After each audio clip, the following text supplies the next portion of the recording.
Welcome to SIM-PAC Live. I'm your host, Geoff Matthews, and today we talk to David Lucido from Sentient Hubs. Welcome, David. Hi, Geoff. Thanks for having me.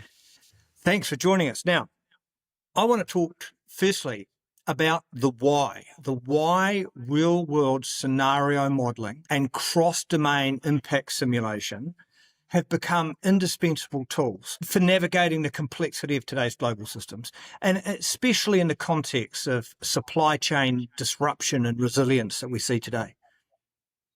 Thanks, Geoff. And that's a really a broad and in some ways a little bit of a technical sweep, but I'll address, I guess, the real needs, which are generic across different industries, across different jurisdictions, and the needs really reflect the challenges of the day. So we've got decision makers, policymakers, executives that are overwhelmed. They are struggling to understand their options, understand the context, understand the dynamic nature of not just their business, their enterprise, but the adjacencies and the interdependencies that they are dependent on and rely on. So there's an acronym. There's always an acronym: VUCA: volatility, uncertainty, complexity, and ambiguity. And the world that most of the executives today would have, grown up in, been trained in, and seen over the last few decades, we're now in a time where the ability to understand or governance and planning in that complexity, it's hard to navigate. So the why is around how do we help decision makers understand what's going on, getting that more fulsome, holistic view. So what's going on now, what's about to happen. So that think about that more like an operational optimization, and there's value in that. But the third area is the area that I'd like to explore with you is what might happen and when, under what scenarios. So the ability to look forward ahead of the data set often is something that executives, decision makers, boards, ministers, policymakers are struggling with. It's hard. And what makes it hard, or why is it getting harder? I mean, if you can explain that to us as well, that helps. Yeah. So the way I sometimes express it is the people getting paid the big bucks, normally their role has been to, in a way, look outside and look to the externalities, look at the expansions and contractions of markets, and then pivot back around and provide some direction, some governance for executives to, again, adjust the business and adapt the business over time. Now, until the last few years, having experience or industry experience was, and is at a level still enough, but the challenge is there are so many signals, there are so many disruptions, and it's dynamic. The idea of a strategic plan being a static PDF, I'll just use one example of an application for strategic planning. Sometimes it's master planning, but let's talk about planning and strategy. When you're looking at things that are not in the now, but they might be 2 days, 2 weeks, 2 years, 20 years ahead, when we're looking at critical infrastructure and supply chains and expansions, basically capital type of investments, it's become very hard for any individual, any corporation, any technology company. There is no way to pick up on all those signals, assimilate them, and processing them in a way that's, again, holistic. And there are calls now. I've been going to conferences over many years, but over the last 12 to 18 months, every conference, they want more of this holistic view, more systems thinking, more collaboration. The problem is I'm not hearing how. And that's part of what we're looking at resolving is how to allow those different interdependencies be understood and be evaluated in terms of trade-offs. So we've been very good at economic feasibility, but not so good at understanding the trade-off between economic, environmental, social, et cetera, et cetera. So this is about fewer assumptions informing better decisions. And I guess that we can't rely on the historic modelling that we once did, because we see it in renewables. A straight line growth or a straight line plummet. I saw something that came out from the IEA the other day about coal usage, and their modelling is sort of a slow decline because that's how things happened in the past, and it's dropping a straight line drop. And so because their modeling's always come from a baseline of history, it's almost impossible for them. Are you finding that? Is history is an unreliable predictor of the future now? Yes and no, Geoff. So where available, historical data is definitely very helpful to understand the basis and the norms and what has been. The challenge with planning and strategic planning and master planning that can sometimes be 5, 10, 50 years out, decades out, is that we may not have and often don't have relevant data for that area for a greenfield project against that potential future situation. So is it relevant? It's relevant for today and it might have been relevant 10 years ago, but the change, the rate of change, the interdependencies across different domains means that we need to start looking at projections and simulations and mathematical modeling that's ahead of the data set. And this is where we really shine, is that we augment the data. So if the data is available, if there are surveys there, we'll grab it. Satellite data, soil moisture, everything in between. But when we're looking at future scenarios for, say, a new development, a new renewable development in a greenfield location, we might need to be able to run weather models, hydrodynamic models, different technology options under different pricing policies and tariffs, all of these things, supply chain constraints. And that requires simulation science. So we're shifting from data science to simulation science. So this is a bit technical in the back end.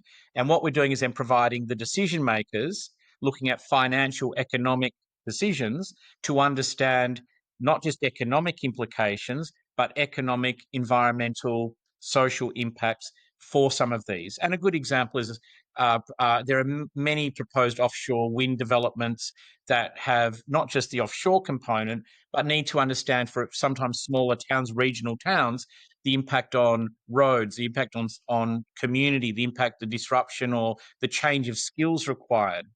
So you need to have you need to zoom out and start to understand those different domains and how they work to take a better position under a different scenario for, let's say, an investment decision or the timing. So sometimes it's the right decision, even to divest, but it's too early or too late. So understanding the trigger point timing is really a core strength here under different.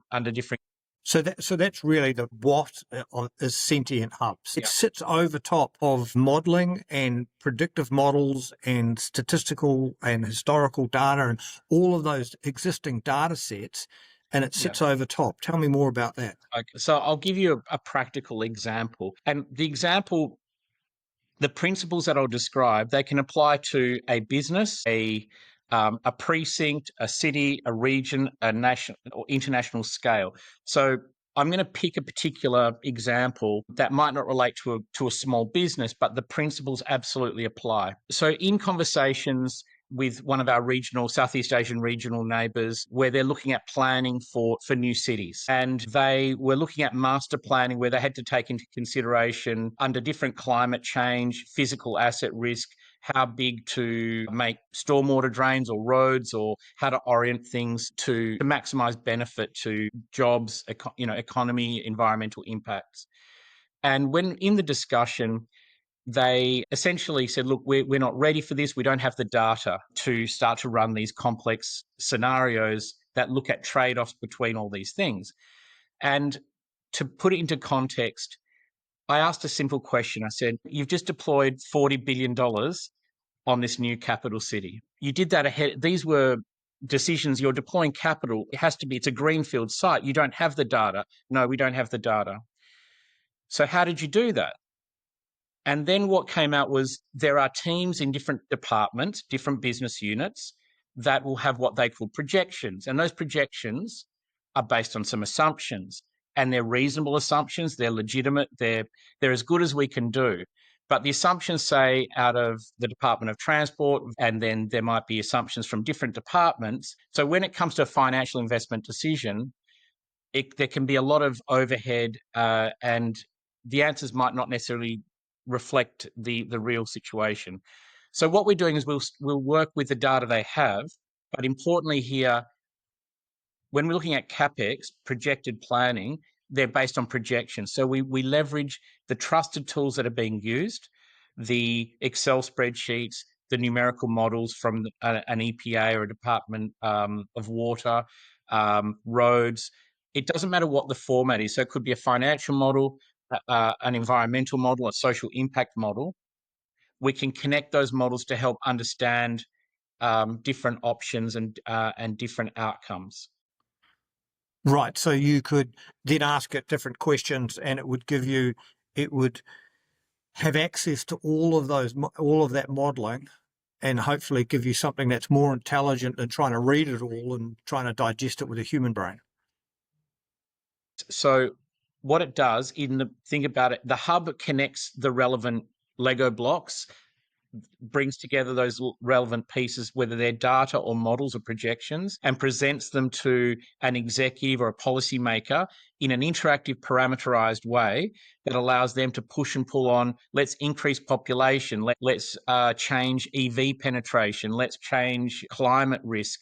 And they can push and pull on parameters and see on a map, if you open this corridor up, how does that affect the pinch points, the congestion on the road? How does that affect that congestion affect particulates and air quality and health outcomes? So the hub is able to be the glue that connects different types of models technically, but more importantly, it provides the decision makers who might not be technical experts an ability to understand cascading impacts of decisions under different scenarios, future scenarios. Tell us a bit about your company, about where this IP comes from. You've won multiple awards. This will help the viewers digest, what you're saying.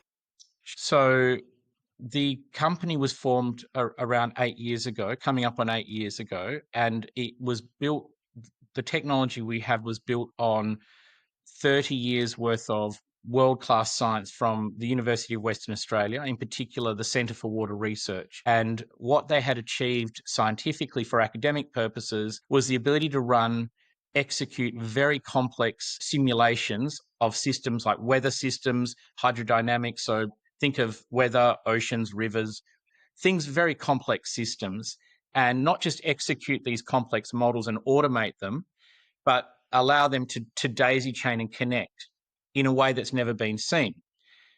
So what we did when we acquired this IP about 8 years ago, we said, well, what if we were to start to introduce not just environmental modeling, but also bring in a transport model and an economic model and a trade model. So you start to understand the relationship and the trade-offs and interdependencies across domains, across sectors.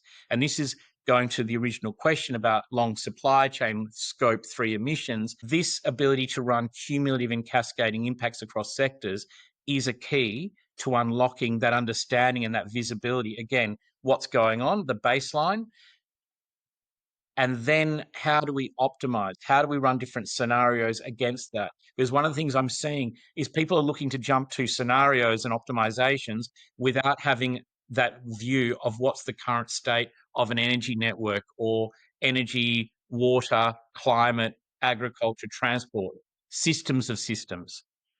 Yeah, so we have won the prize for Innovator of the Year for Dynamic Master Planning, which is one way of applying this capability. So Dynamic Master Planning has been very much based on multiple different criteria, from engineering to environmental impact to social and community, but it's been a very static document and very hard to flex if there's a shock to the system or a macro function changes. We've brought that into the 21st century with the ability for clients to be able to adjust factors.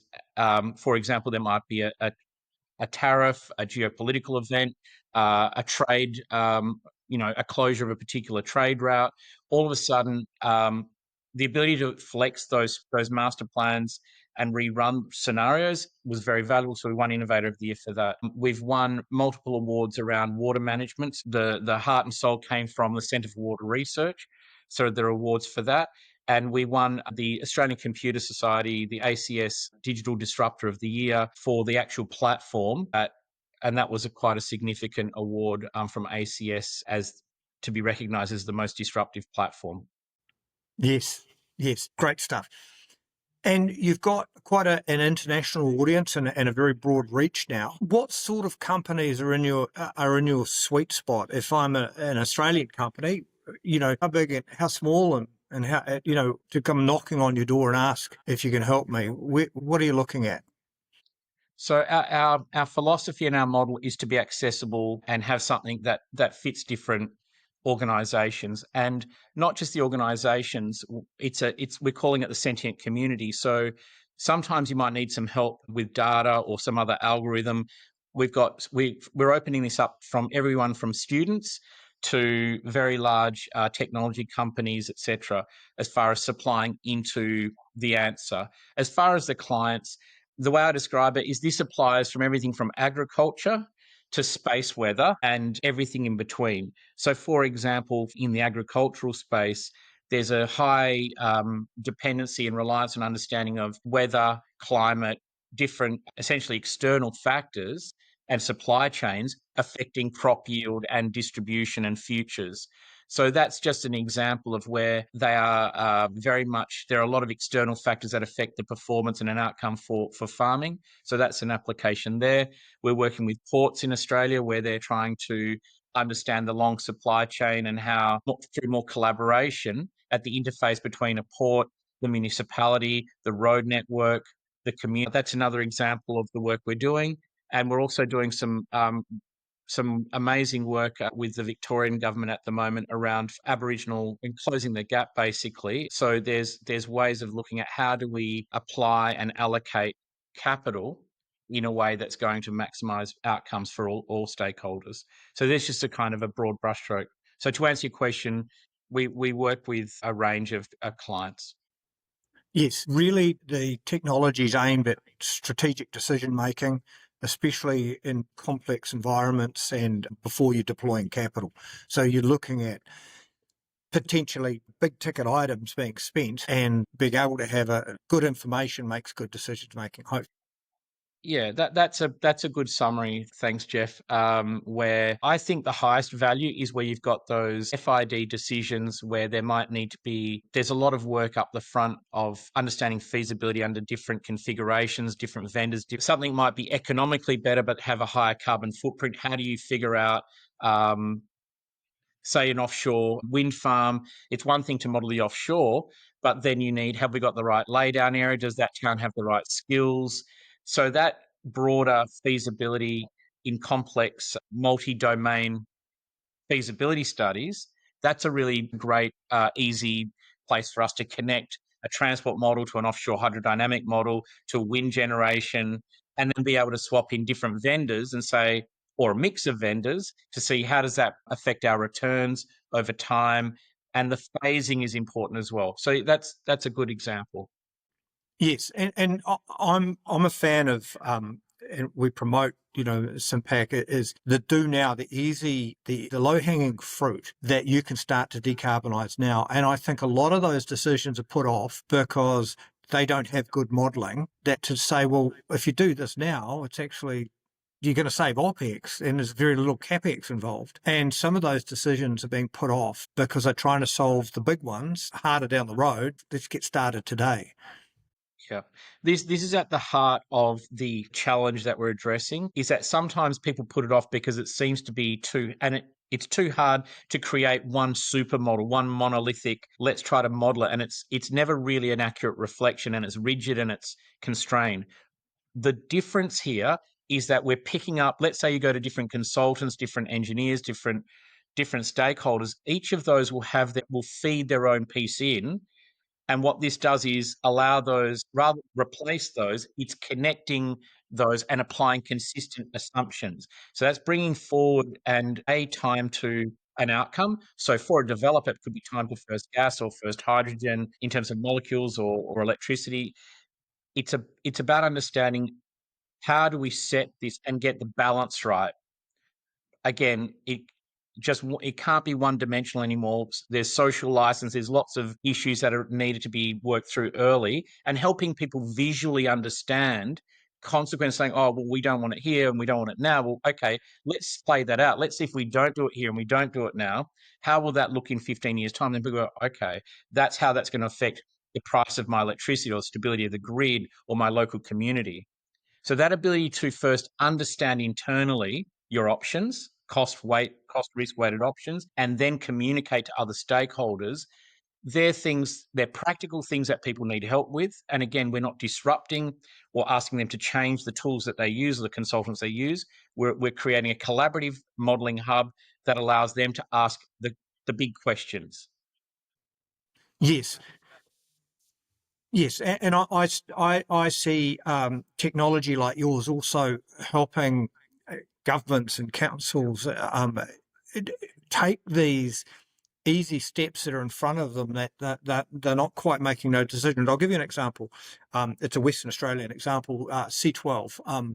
They make carbon black, and it's put into roading, and it can actually mean that roading is carbon negative when you build a new road, and it outperforms traditional tar seal in every way when you lay it. But they're not getting it laid because it's now not considered tar seal because it doesn't have fossil fuels in it. And we've got to get over things like that, and we've got to be able to use technology to be able to model what the impact is laying negative carbon roads, and to be able for some of our great innovators like yourself to be able to make those breakthroughs. I see technology helping. In fact, I see us not getting there. We're not going to get to our 2050 goals without really smart decision making based on smart information, and companies like yours are the ones that are going to enable us to get there.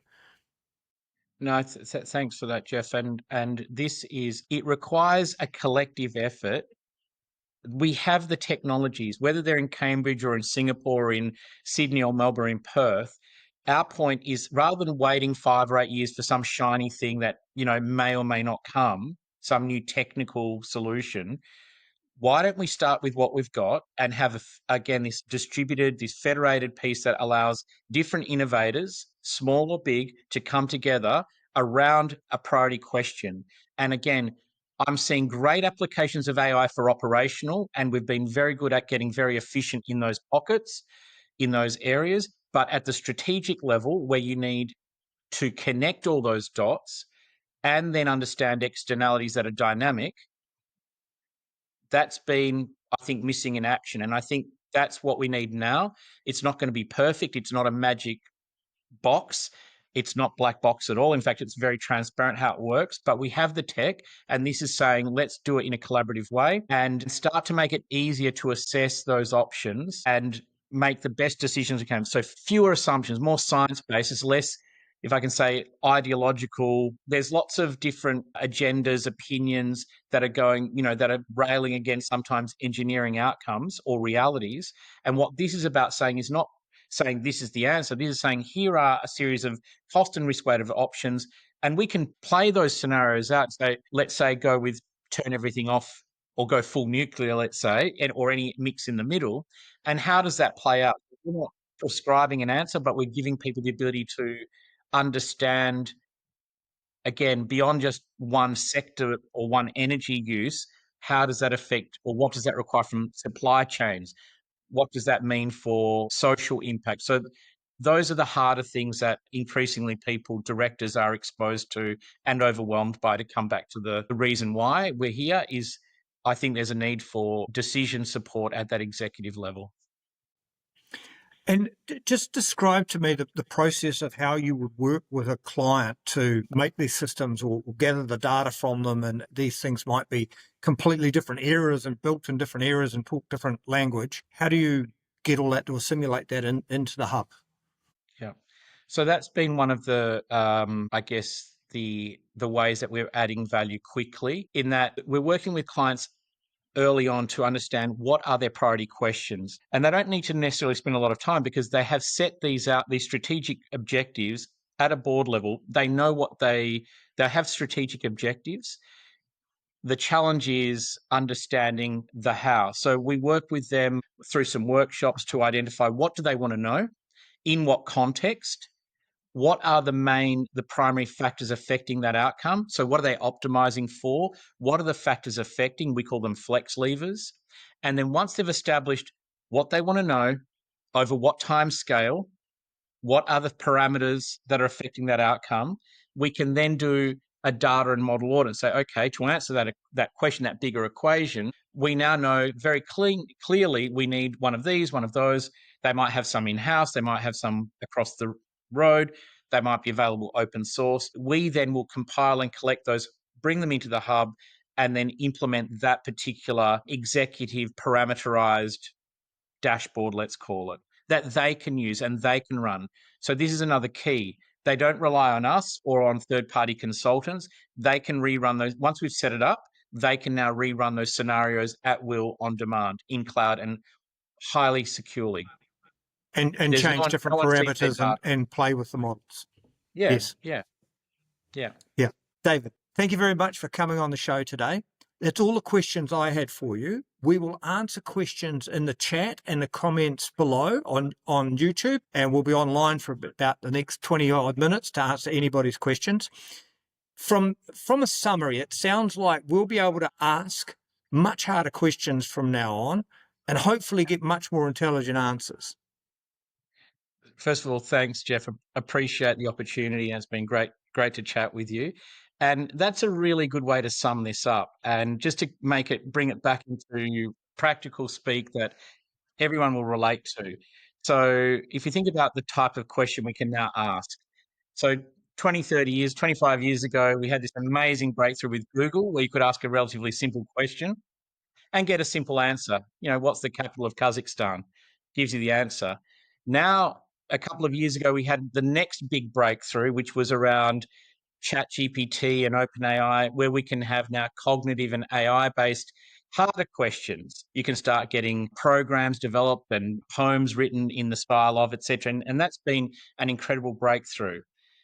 Now, that is the second wave. The third wave is around sentient. And this is what we're now describing, where we can address the hardest, the most complex, previously unsolved questions that are beyond AI, that start to look at climate, energy, all of those complex, multi-system, dynamic questions is where what we're really excited about helping with now in a collaborative way. Fantastic. People, ask David any questions below. And once again, thank you for coming on the show. Thanks, Geoff.